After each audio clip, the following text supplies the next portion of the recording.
at 7 on KSBS. Love conquers all. Cheech Marin. I love the shrek. Cheech Marin. Cheech Marin. I love the shrek. A kaleidoscopic Professor voyage Genius. into a global economy and the people caught in its web. Cheech Marin. I love the shrek. Join us Monday night at 10.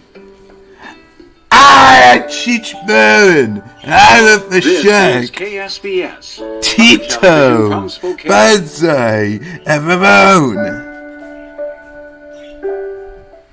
Welcome to tonight's broadcast of Eye of the Needle, the 1981 World War II-era spy thriller based on Ken Follett's best-selling 1978 novel and starring Donald Sutherland and Kate Nelligan.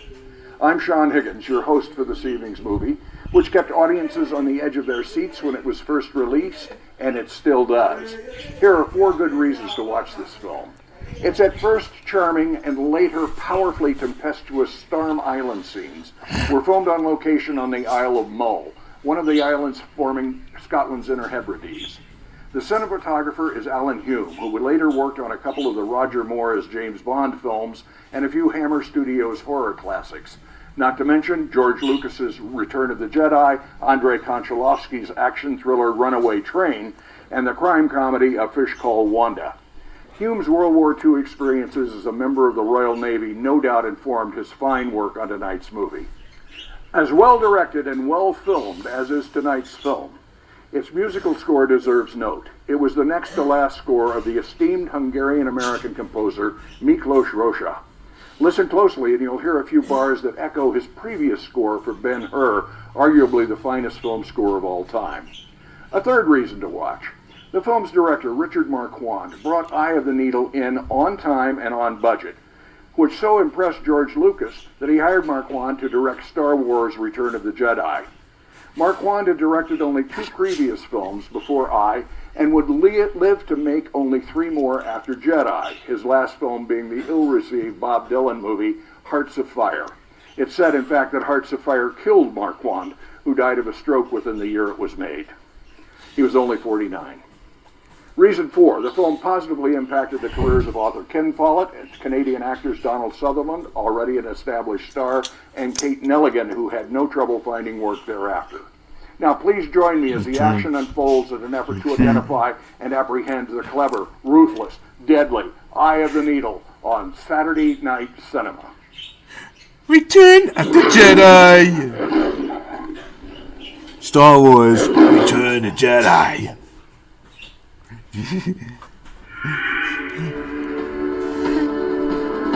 Stars of the Free, Return of the Jedi.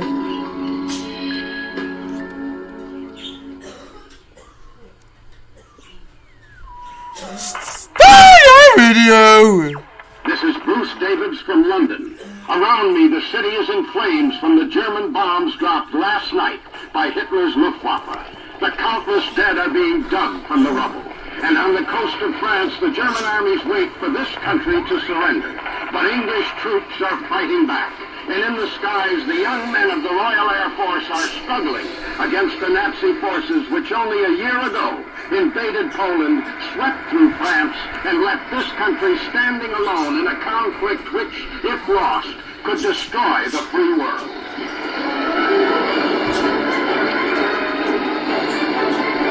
They're much worse. They'll make a suit from your freshly peeled skin. No, they'll shave your liver, squeeze the jelly from your eyes.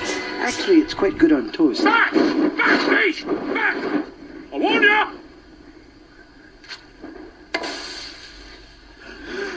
Right.